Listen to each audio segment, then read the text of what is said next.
Want to hear the prettiest chord ever? Yep.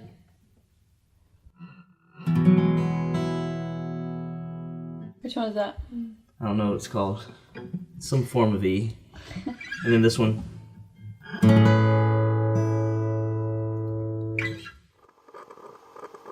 I've come to value truth like I never have before. Whether that's an easy truth or a hard truth to swallow, I have become in love with the truth.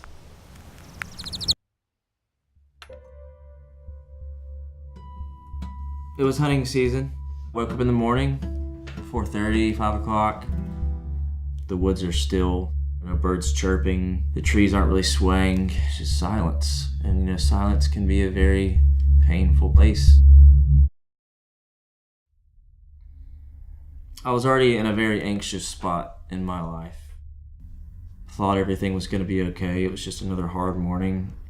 But the feelings of hopelessness and fear and the silence kind of consumed, and slowly I became debilitated. I wasn't in control of my body anymore, and my brain and my mind went to this very foreign place. This vision that I was consumed with was the most tormenting thing in my brain and my mind that I've ever had before. It was like I was in hell.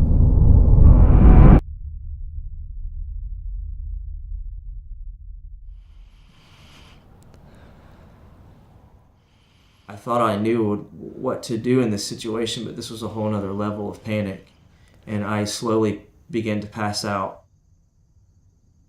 In the midst of panic, in the midst of an anxiety attack, that's the result of your thinking, and that's why we have to really protect our thinking.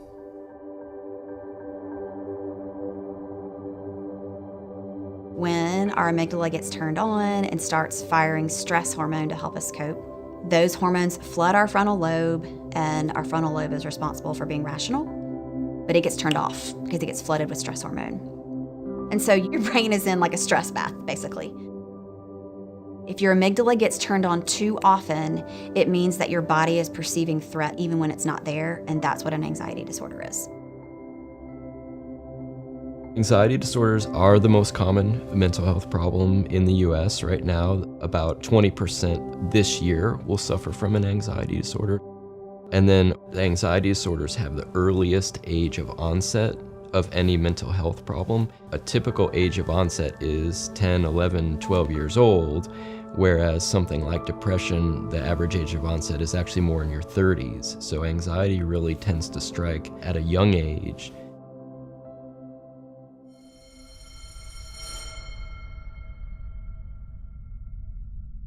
My very first panic attack was in 6th grade.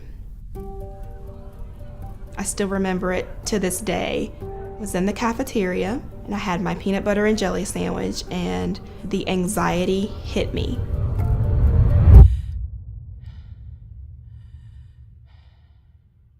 I'm literally like, what's going on? Am I getting ready to die right now? I remember sweating, shaking, and trying to catch my breath.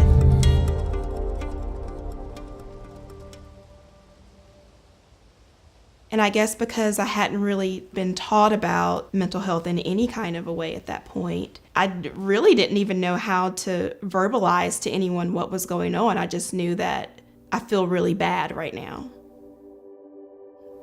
I think the anxiety comes from a place of fear. A lot of my triggers do come from traumatic experiences. But then the strange thing about anxiety is that sometimes there is no trigger. Sometimes I'm having a great day and boom, out of nowhere, my body is sending off this fight or flight response. It doesn't matter how perfect of a life or how perfect of a situation. If there's a chemical imbalance or something in your brain is firing incorrectly, you're going to end up with anxiety or any other mental condition. So what's the difference between mental illness versus just a simple symptom? And the way I look at it is, how is it impacting my daily functioning? Is it impacting my work, my sleep, my relationships? We all may experience anxiety or something like that. but is it starting to interfere with things that are important for my day-to-day functioning? Human fear makes anxiety tricky. If someone has bipolar, it's like, oh, this is definitely like a clinical thing happening. We know more now about the brain. We know this is definitely happening in their brain. Fear and anxiety are harder because, like, everybody's afraid. And then some of us have anxiety disorders.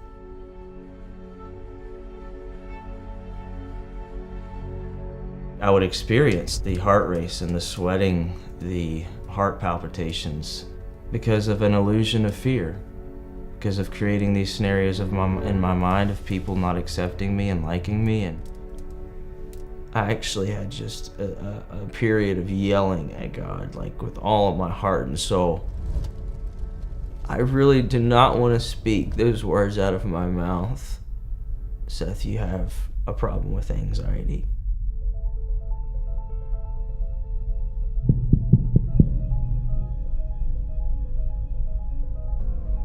I was always fearful of that happening because I cared so much about what people thought of me. But I didn't really have permission and the safety. I didn't give myself the permission and the safety to confess that to people. But in reality, that was an illusion because people would love me and accept that part of me.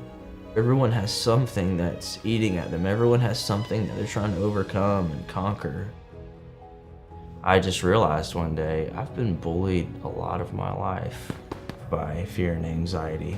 And I've allowed the bullying to continue for way, way too long.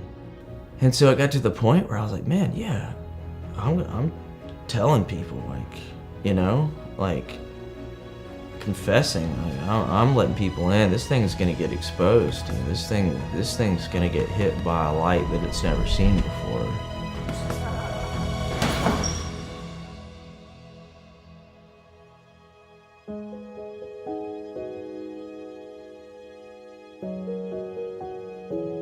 I think, though, too, that redemption and restoration are real. So often, I think the church ends up minimizing ongoing chronic suffering like mood disorders or addiction because it's scary. And we don't want to do the hard work of wrestling with where is he in the darkness? What does it really mean for the light to shine in the darkness and the darkness to not overcome it?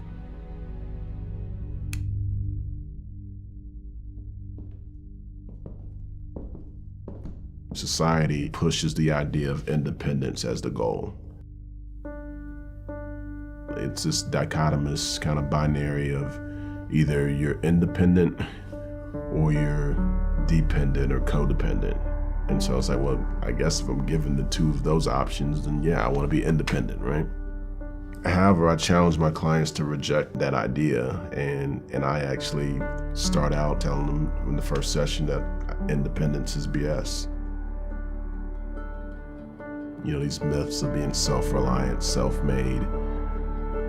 I've yet to meet anybody who really is doing everything on their own. And I definitely don't meet people who sustain doing things completely on their own.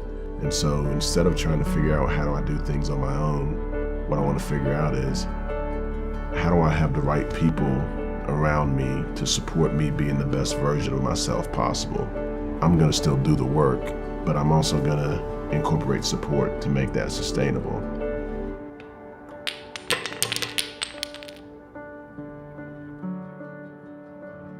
I think our community could be far less self-reliant, far more okay with really doing life together, being real about struggle.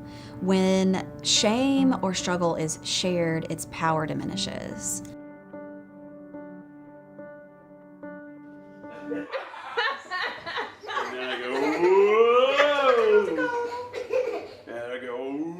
He's a big goofball, and I love it.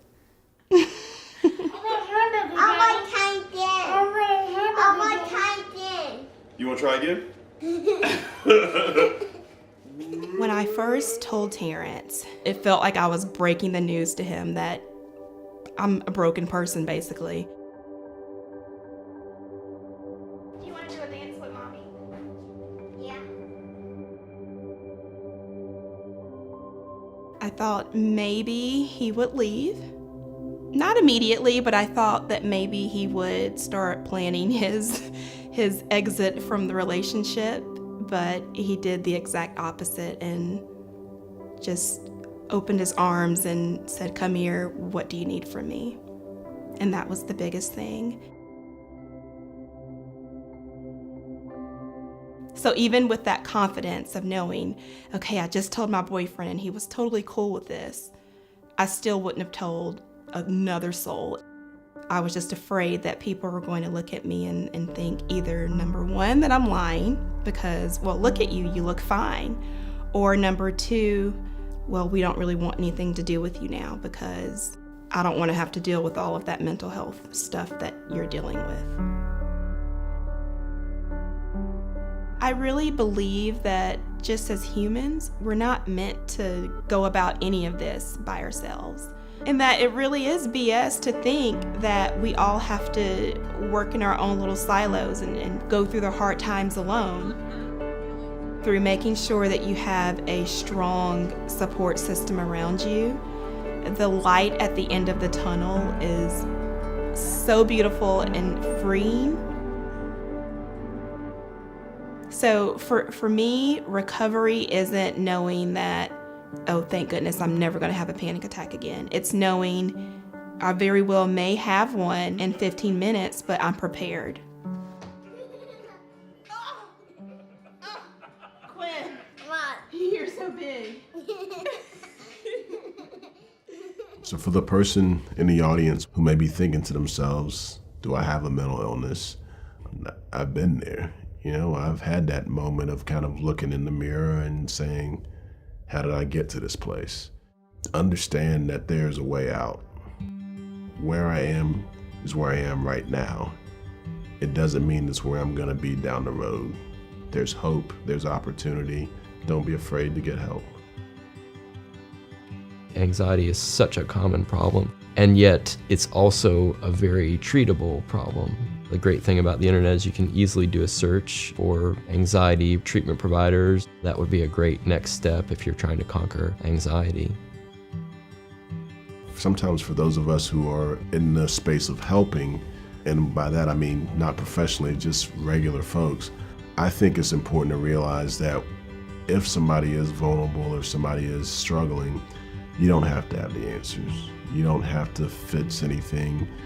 The only thing you have to do is work to create and maintain a space where they can be open and be honest and be vulnerable with you.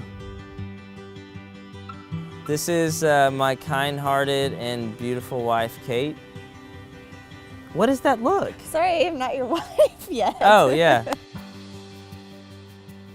Seth shared with me very early on about his anxiety, and even though it was like so early on, that didn't change at all the way that I felt towards him.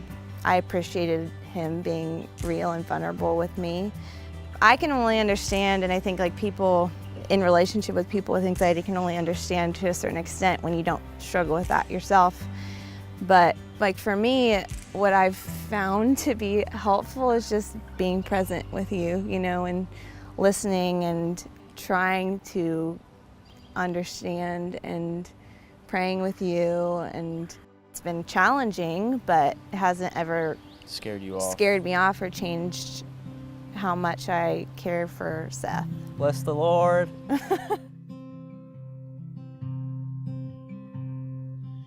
May the words of my mouth and the meditations of my heart be pleasing to you.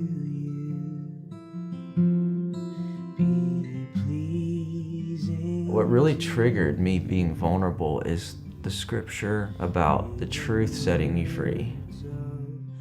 I believe that the Lord is offering an amount of grace that we can't even comprehend and understand. Suffering does not have the final word.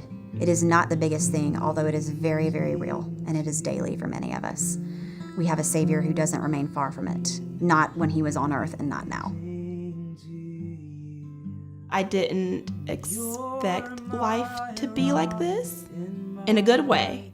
I've just found that I'm able to live this life with the anxiety and with knowing that, yes, at any moment it can hit me, but knowing that I have all the tools, I have all of the people, I have all of the resources there to fight it.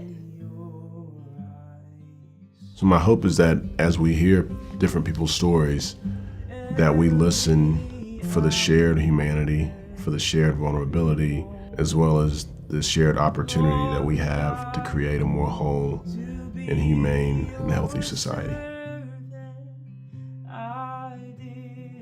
And that's just such a freeing thing. It's like, we're humans, like we're not perfect people. Like we're gonna have really crappy days. And that's okay. We're gonna struggle with stuff, and that's okay. Like, let's do it together. Let's just do it together. Let's just struggle together and get healed together and overcome together. And like, if we could only taste the freedom that comes from letting something in the light and letting people in that light with it, we would experience a joy that this world don't experience very often.